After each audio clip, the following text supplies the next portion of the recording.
नमस्कार दोस्तों, आज की इस वीडियो में हम पंजाब स्कूल एजुकेशन बोर्ड की +1 क्लास की ज्योग्राफी के सैम्पल पेपर को हम सॉल्व करेंगे, जो कि सितंबर एग्जाम 2024 और 4 अक्टूबर को एग्जाम होने वाला है। उससे रिलेटेड 80 मार्क्स का आपका पेपर होगा, ठीक है।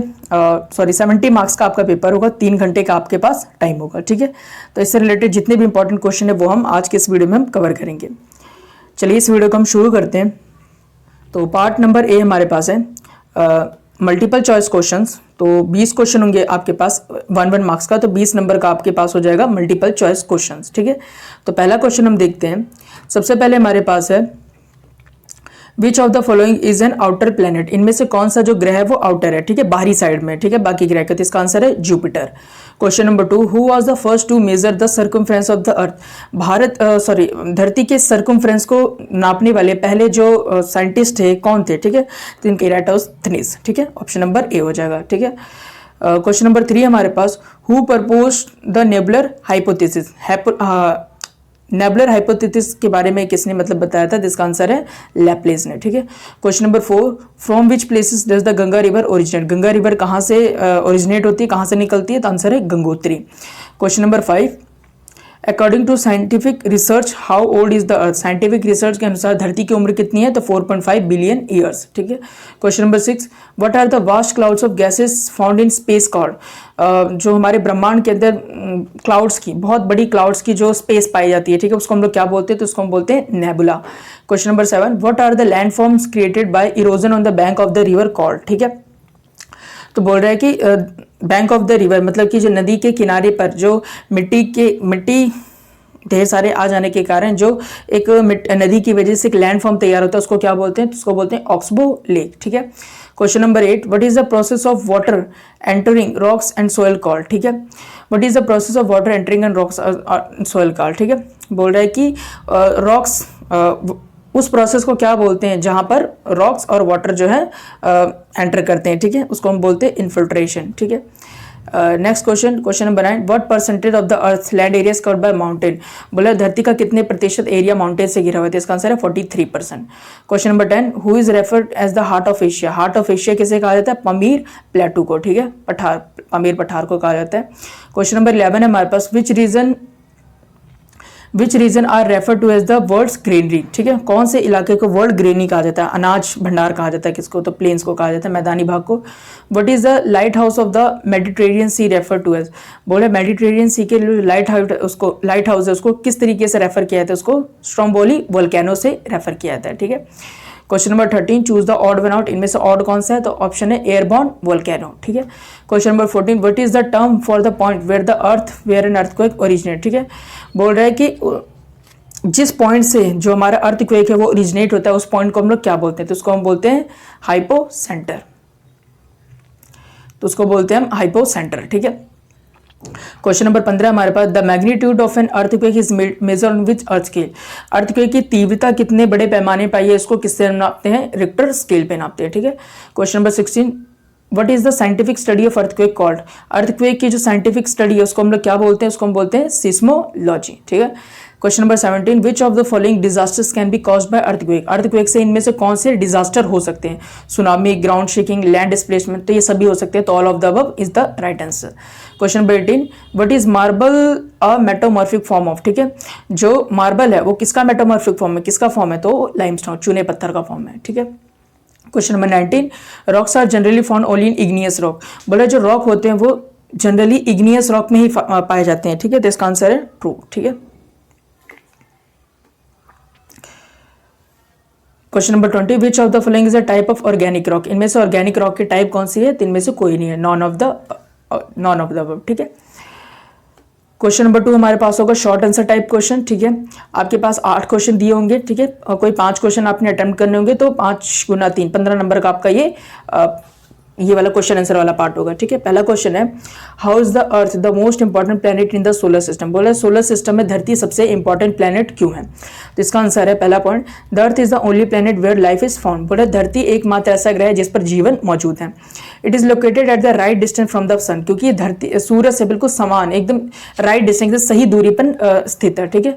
Which allows for all essential condition, जिसकी वजह से सभी के सभी जो कंडीशन होती है, जरूरत होती है धरती पर जीवन के लिए, वो सारी मौजूद हो जाती है, ठीक है।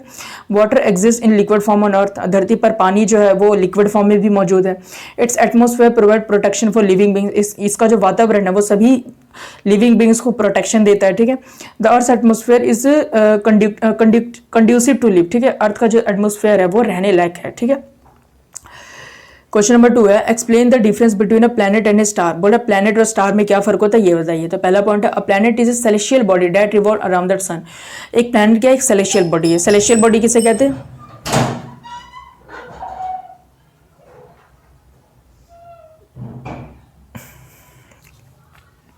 क्वेश्चन नंबर 2 है हमारे पास, explain the difference between a planet and a star. Planet और स्टार में क्या फर्क होता है ये आपको बताना है। Answer, a planet is a celestial body, a planet is a celestial body that revolves around the sun. Planet क्या चाहिए, एक सेलेस्टियल बॉडी है जो सन के अराउंड चक्कर काटती है। सेलेस्टियल बॉडी किसे बोलते हैं, जिसकी खुद की हीट एंड लाइट नहीं होती है, ठीक है।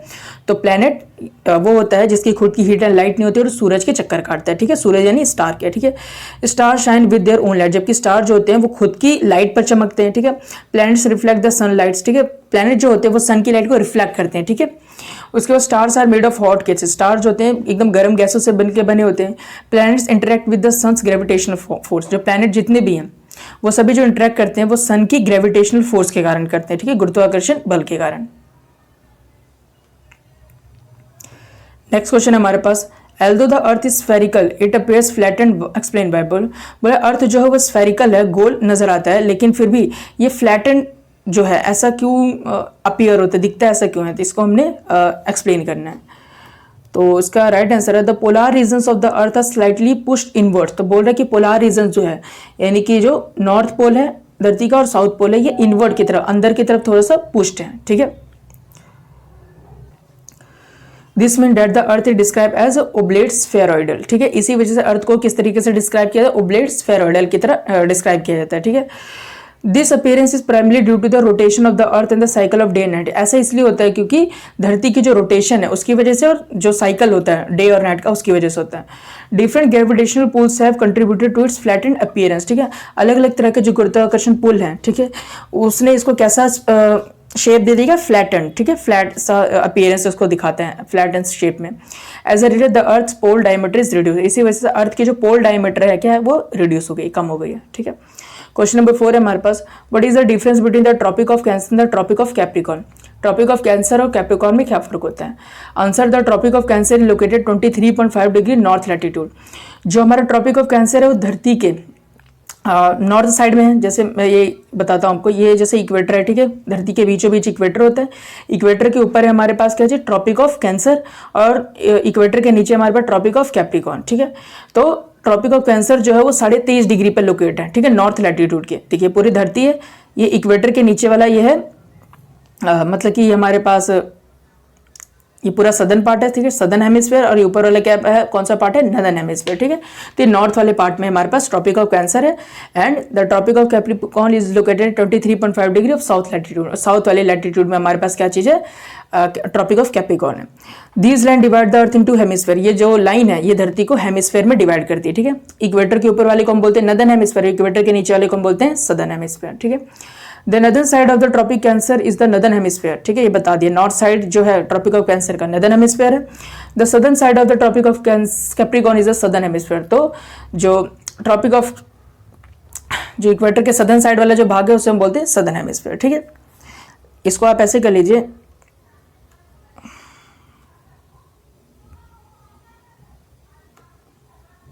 ठीक है। अगला क्वेश्चन पढ़ते हैं, right a note on local time. Local time पे आपको एक नोट लिखना है। तो local time is determined based on the longitude of a location, ठीक है। तो लोकल टाइम किस तरह निर्धारित किया जाता है, किसी भी जगह की लॉन्गिट्यूड के बेस पर निर्धारित किया जाता है, ठीक है। लॉन्गिट्यूड जो होती है वो खड़ी लाइनें होती है, ठीक है। सूर्य की लाइट को एक लॉन्गिट्यूड से दूसरे लॉन्गिट्यूड तक क्रॉस करने में कितना मिनट का समय लगता है, 4 मिनट का समय लगता है, ठीक है। Local time is noon when the sun is directly overhead. बोल रहा है कि जो लोकल टाइम होता है, मतलब कि जो स्थानीय समय होता है, वहां पर क्या होता है, वहां पर दोपहर होती है जब सूरज पूरी तरीके से ओवरहेड होता है, ठीक है, सर पर होता है। Each location has a different local time, हर एक जो लोकेशन होती है उसकी अपना अलग अलग टाइम होता है। The difference in longitude result is the difference in time, जितना लॉन्गिट्यूड में फर्क होगा उतना ही टाइम में फर्क होगा, ठीक है। जैसे एग्जांपल के लिए ये वाला जो लॉन्गिट्यूड है इस पे और इस वाले लॉन्गिट्यूड पे इस पे टाइम का फर्क हो जाएगा। जैसे मान लीजिए कि यहाँ पे बज रहा है 8, ठीक है, तो 4 मिनट हर लॉन्गिट्यूड पर बढ़ने पे सन को लगेगा, ठीक है। तो 4, इस पे 8 मिनट लगे, इस पे 12, इस पे 16 और इस पे 20 मिनट, यहाँ पे यानी कि 8-20 हो रहे होंगे। तो जितनी ज्यादा लॉन्गिट्यूड का फर्क होगा उतना ही ज्यादा टाइम में भी गैप होगा, ठीक है। Local time largely depend on local activities, और लोकल टाइम जो लोकल एक्टिविटीज है उन पे भी बहुत ज्यादा फर्क पड़ता है, ठीक है, उसकी वजह से भी। क्वेश्चन नंबर 6 है how are sedimentary rocks form, जो सेडिमेंट्री रॉक है वो कैसे बनती है, तो आंसर है sedimentary rocks are form from the accumulation of sediments like sand, silt and clay, ठीक है। तो जितने भी सेडिमेंट्री फॉर्म बनती कैसे, जो हमारी इग्नियस रॉक होती है, ठीक है, इग्नियस रॉक जब धरती के बाहर आती है, ठीक है, लावा इग्नियस फॉर्म में जब बाहर आता है तो सूखता है, और सूखने के बाद जो छोटे छोटे टुकड़ों में टूट जाता है सैंड, सिल्ट, क्ले में, तो उसी को हम बोलते हैं sedimentary rock. These rocks form through the action of volcanic wind and water process, तो बनता है कैसे, जो वोल्केनिक प्रोसेस होता है उससे हवा चलती है उससे, और वाटर प्रोसेस, बारिश वगैरह आती है, हवा चलती है, इन सारी वजहों से टूट जाता है और बनता है, ठीक है। Over time this sediment compact with the weight of overlying layers, ठीक है। तो उसके बाद क्या चीज होता है कि ओवरलेइंग लेयर्स मतलब एक के ऊपर एक जो लावा का लेयर वो चढ़ता जाता है, ठीक है, और नीचे वाले जो होते हैं वो टूटते चले जाते हैं। These are shaped by heat and pressure from the earth, ठीक है, धरती के अंदर से जो हीट और प्रेशर आता है उसकी वजह से इसको शेप मिलता है, ठीक है। These rocks are found in various colours and layers, तो ये अलग अलग कलर और लेयर में भी पाए जाते हैं।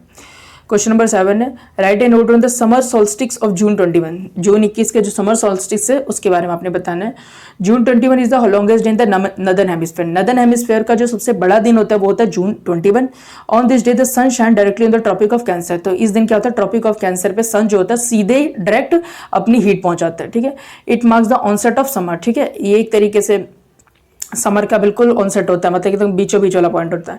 After this the length of the day light starts decrease, इसके बाद क्या चीज होता है कि इस दिन के बाद से जो दिन होते हैं वो छोटा होने लग जाता है, ठीक है। This day refer to as the summer solstice in the northern hemisphere, northern hemisphere में इसी को समर सोल्स्टिस के नाम से जाना जाता है। क्वेश्चन नंबर 8 है हमारे पास, व्हाट इज जियोडेसी, जियोडेसी का मतलब क्या होता है। Geodesy is the study of the shape and size of the earth, earth की जो शेप और साइज है उसकी स्टडी को हम लोग बोलते हैं जियोडेसी, ठीक है।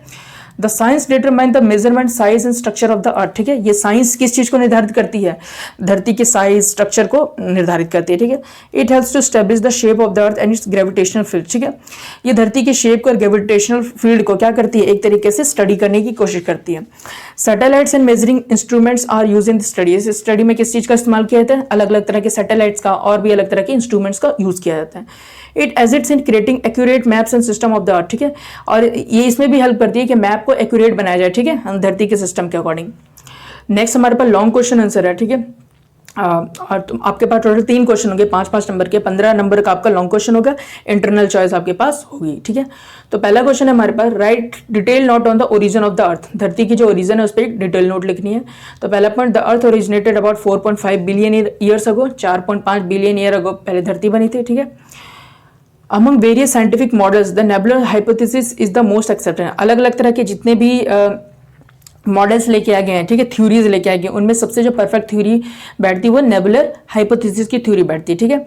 According to this hypothesis a large cloud of dust and gas condense and then solidified, तो इस थ्योरी के अकॉर्डिंग क्या कहते हैं कि बहुत बड़ी मात्रा में जो क्लाउड्स, डस्ट, गैसेस वगैरह है वो कंडेंस हो गए, एक साथ मिल गए, ठीक है, और सॉलिडिफाइड हो गए, और सॉलिडिफाइड होने के बाद क्या चीज, हमारी जो अर्थ है वो बनी थी, ठीक है। After the earth stabilize atmospheric and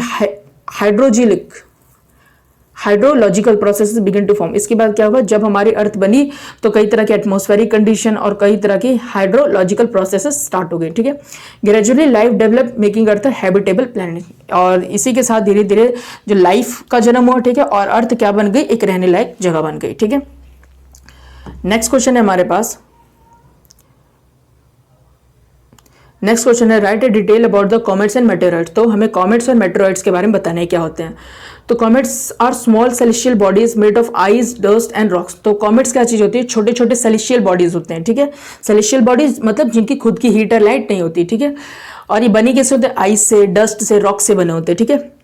When comets approach the sun, जब कॉमेट्स सूर्य के पास में आ जाते हैं, देयर आइस मेल्ट, तो इनकी आइस मेल्ट हो जाती है, forming a long glowing tail, जिससे क्या बनता है, एक बहुत ही लंबी सी टेल, पूंछ तरह की एक शेप बन जाता है, ठीक है।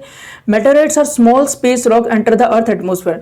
तो मेटेराइट्स क्या चीज होते हैं, स्मॉल स्पेस रॉक्स होते हैं, छोटे छोटे पत्थर होते हैं, ठीक है, और अर्थ की एटमॉस्फेयर में कई बार ये एंटर कर जाते हैं। They burn up due to the friction with atmosphere. तो धरती के वायुमंडल में जो फ्रिक्शन होता है, उस फ्रिक्शन की वजह से इनमें आग लग जाती है, ठीक है, creating a bright stick in the sky. तो स्काई में क्या चीज होता है, एक लंबी सी, मतलब कि एक पूंछ जैसी नजर आती है, ठीक है। If they land on the earth, अगर ये धरती पे गिरते हैं, they are refer to as meteorites, तो ये इन्हें मेटेराइट्स कहा जाता है, ठीक है। क्वेश्चन नंबर 3 है हमारे पास, list 5 effects of the earth daily rotation. Earth की जो डेली रोटेशन होती है उसके 5 प्रभाव बताने, ठीक है। The daily rotation of the earth cause the cycle of day and night. तो इसी धरती के रोटेशन की वजह से डे एंड नाइट होता है। The earth rotates on its axis every 24 hours, हर 24 घंटे में, मतलब कि धरती जो होती है अपनी एक रोटेशन कंप्लीट कर लेती है। As a result there is a variation in the length of day and night, जिसकी वजह से क्या चीज होता है, जो धरती के डे और नाइट में भी अंतर आ जाता है। The daily rotation leads to different local times at various location. इसी रोटेशन की वजह से क्या चीज होता है, अलग अलग जगह पर अलग अलग टाइम भी देखने को मिलता है। It also effects and wind patterns and weather changes in the earth atmosphere. इसी की वजह से जो वेदर पैटर्न्स होते हैं, मौसमी बदलाव जो होते हैं, ठीक है, तो ये भी सभी इसी की वजह से होते हैं, ठीक। क्वेश्चन नंबर 4 है हमारे पास, how can the latitude of a location be determined, provide information different methods. तो बोल रहा है क्या, किसी भी जगह की जो लोकेशन, किसी भी लोकेशन की जो लैटिट्यूड है वो कैसे डिफाइन की जाती है, कैसे पता लगाई जाती है, अलग अलग मेथड से इसको बताओ, ठीक है। लैटिट्यूड इंडिकेट्स द नॉर्थ और south position of a location. देखो किसी भी लोकेशन में जो लैटिट्यूड लॉन्गिट्यूड होते हैं किस चीज़ की मदद करते हैं, ठीक है। लैटिट्यूड किस चीज़ की मदद करता है, सॉरी, लोकेशन को पता लगाने में। लैटिट्यूड ये बता देता है कि कोई भी जो पोजीशन है वो नॉर्थ में या साउथ में, कोई भी प्लेस, जैसे ये हमारे पास इक्वेटर है, ठीक है, और ये हमारे पास इक्वेटर है। तो लैटिट्यूड क्या चीज़ होता है, लेटी हुई लाइनें होती है, सारी लेटी हुई लाइनें लैटिट्यूड होती है। तो लैटिट्यूड हमें ये बताता है कि कोई भी जो प्लेस है वो हमारी इक्वेटर के मतलब हमारी धरती के नॉर्थ साइड में कि साउथ साइड में, मतलब अगर इक्वेटर के ऊपर होगा तो मतलब नॉर्थ साइड में होता है, इक्वेटर के नीचे होगा तो मतलब कि साउथ साइड में होगा, ठीक है। It can be measured using A sextant और ए थियोडोलाइट, ठीक है। तो इसको मेजर कैसे किया जाता है, सेक्सटेंट और थियोडोलाइट का इस्तेमाल करके इसको मेजर किया जाता है। Latitude is determined based on the position of the sun, ठीक है। सन के पोजीशन को भी ध्यान में रखते हुए लैटिट्यूड को डिसाइड किया जाता है। इट कैन ऑल्सो भी using maps and the measurements of latitude lines, ठीक है। मैप्स का इस्तेमाल किया जाता है और बहुत सारे मेजरमेंट्स का इस्तेमाल किया जाता है, ठीक है, इसको लोकेट करने के लिए। Additionally latitudes can be identify using geodetic instrument और जीपीएस टेक्नोलॉजी, ठीक है। तो एडिशनली आज के समय में कैसे जीपीएस टेक्नोलॉजी वगैरह का, जियोडेटिक इंस्ट्रूमेंट्स वगैरह का इस्तेमाल करके पता लगाया जाता है, ठीक है। क्वेश्चन नंबर 5 है, डिफाइंड रॉक्स एंड क्लासीफाई दम based on their information. Rocks के बारे में बताना है, ठीक है, और उनको क्लासीफाई भी करना है। तो पहला पॉइंट है, rocks are solid unit of matter that make up the earth outer layer, ठीक है। रॉक्स जो होते हैं वो सॉलिड फॉर्म होते हैं, ठीक है, जो कि धरती के बाहर आके बन जाते हैं, ठीक है। They can be classified into 3 type. इनको 3 भाग में बांटा जाता है, इग्नियस रॉक, सेडिमेंट्री रॉक और मेटामॉर्फिक रॉक, ठीक है। इग्नियस रॉक कैसे बनते हैं, igneous rock are form from volcanic eruption such as basalt, ठीक है। जैसे ही ज्वालामुखी फटता है, ठीक है, जैसे ही हमारा ज्वालामुखी फटता है तो ज्वालामुखी फटने के बाद जैसे ही लावा बाहर निकलता है, ठीक है, तो इसको हम बोलते हैं इग्नियस रॉक, ठीक है। अब ये इग्नियस रॉक जब छोटे छोटे टुकड़ों में टूट जाता है, छोटे छोटे टुकड़ों में टूट जाता है तो इसको हम बोलते हैं सेडिमेंट्री रॉक। अब जब सेडिमेंट्री रॉक के ऊपर वापस से लावा पड़ता जाता है तो सेडिमेंट्री रॉक नीचे की ओर दबता चला जाता है, और जब ये नीचे चला जाता है तो ऊपर से इग्नियस रॉक का प्रेशर और नीचे से लावा और मैग्मा का प्रेशर की वजह से ये जो सेडिमेंट्री रॉक है कन्वर्ट हो जाता है किसमें, मेटामॉर्फिक रॉक में, ठीक है। तो sedimentary rock are form from the accumulation of sand, soil और मरीन डिपॉजिट, ठीक है। तो ये बता दिया सेडिमेंट्री रॉक कैसे बनता है, जब इग्नियस रॉक छोटे छोटे टुकड़ों में टूट के सैंड, सॉइल और मरीन डिपॉजिट में कन्वर्ट हो जाता है तो सेडिमेंट्री रॉक बनता है। Metamorphic rock are form from the alteration of igneous और sedimentary rock due to pressure and heat, ठीक है। जो मेटामॉर्फिक रॉक है वह कैसे बनता है कि जब ऊपर से इग्नियस रॉक का प्रेशर आता है, नीचे से मतलब कि मैग्मा वगैरह का प्रेशर आता है, तो उससे हमारा जो सेडिमेंट्री रॉक है दब जाता है और मेटामॉर्फिक रॉक बन जाता है, ठीक है। Question number 6, describe the process of ground water recharge and discharge, ठीक है। अब ये बताना है कि ग्राउंड वाटर को रिचार्ज और डिस्चार्ज कैसे होता है, इसका प्रोसेस बताना है। Ground water is water present beneath the earth surface. Ground water उसे कहा जाता है तो धरती की सरफेस के नीचे पाया जाता है। Infiltrating through rocks and soil, तो फिल्टरिंग कैसे होता है उसका, रॉक और सॉइल की वजह से होता है। Recharge refer to the process where water enters and replenishes aquifers, ठीक है। रिचार्ज का मतलब ये चीज है कि जो पानी धरती के अंदर आता है, ठीक है, और एक्वीफायर हो जाता है, स्टोर हो जाता है। व्हेन वाटर सीप्स थ्रू रॉक्स, जब पानी रॉक्स के थ्रू सीप करता है, इट फिल्स अवर वाटर रिसोर्सेज, तो हमारे जितने भी वाटर रिसोर्सेज तो फिल हो जाते हैं। Discharge occurs when ground water flow back to the surface such as in spring, ठीक है। डिस्चार्ज का मतलब जब ग्राउंड वाटर जब वापस से फ्लो हो जाता है, ठीक है। These processes lead a long term change in the earth structure and water availability, इस प्रोसेस की वजह से लॉन्ग टर्म चेंजेस आते हैं अर्थ की स्ट्रक्चर में और वाटर की मौजूदगी में, ठीक है। तो इसके बाद क्वेश्चन नंबर 4 हमारे पास पैसेज होगा, ठीक है, पैराग्राफ होगा, पैराग्राफ को अपनी रीड करना होगा और नीचे क्वेश्चन का आंसर देना होगा। तो इसे आप अच्छी तरीके से रीड कर लीजिएगा, ठीक है। मैं नीचे डायरेक्ट आपको आंसर बता रहा हूँ। तो पहला क्वेश्चन है, how are igneous rock formed, igneous rock कैसे बनते हैं। Igneous rock are form from the cooling of lava और मैग्मा, जब लावा और मैग्मा सूख जाते हैं, ठीक है, तो इग्नियस रॉक बनता है।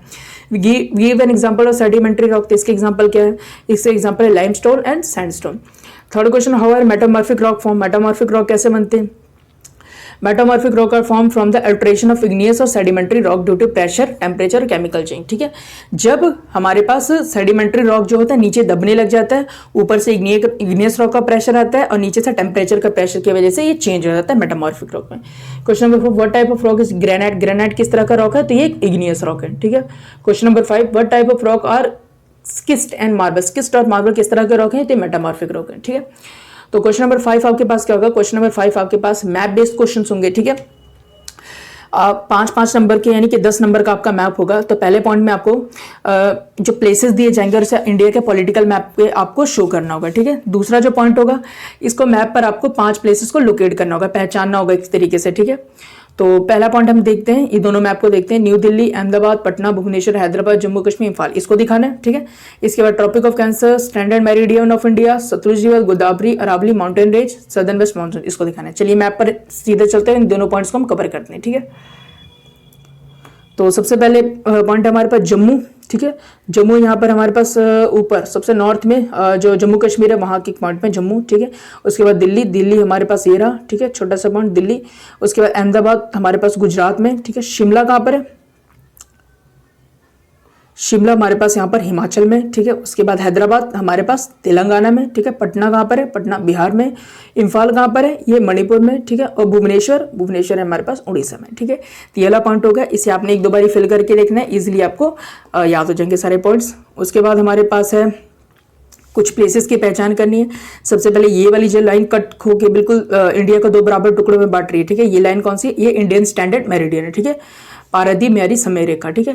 तो ये यूपी के मिर्जापुर से क्रॉस होकर जाती है। उसके बाद हमारे पास ये वाला पॉइंट क्या चाहिए, ये हमारे पास है अरावली पर्वत, ठीक है। अरावली पर्वत कहाँ पे, ये राजस्थान में, ठीक। उसके बाद ये वाला पॉइंट है हमारे पास सतलुज रिवर, ये यहाँ से होके गुजरता है, ठीक है। उसके बाद हमारे पास कर्क रेखा, कर्क रेखा तो आपको पता ही है इंडिया के बिल्कुल ये सेंटर से होके गुजरता है, ठीक है। उसके बाद गोदावरी नदी, ये वाला हमारे पास गोदावरी नदी, ठीक है। उसके बाद मानसून जो है सदर्न मोस्ट मानसून, यहाँ से होते हुए मानसून हमारे पास आते हैं, ठीक है। बादल जो है यहाँ से आते हैं, ठीक है। तो यहाँ से हमने इन सारे पॉइंट्स को कवर कर लिया है, ठीक। ओके स्टूडेंट, इसी के साथ हमने +1 की जो ज्योग्राफी का पेपर आने वाला है, ठीक है, उससे रिलेटेड जितने भी इंपॉर्टेंट क्वेश्चंस थे सैम्पल पेपर के वो हमने कवर कर लिए हैं। तो आई होप आपको वीडियो पसंद आई होगी, ठीक है। अगर आपको वीडियो अच्छी लगी तो प्लीज़ चैनल को लाइक, सब्सक्राइब और शेयर जरूर कर दें। तो मिलते हैं नेक्स्ट वीडियो में, तब तक के लिए थैंक यू वेरी मच।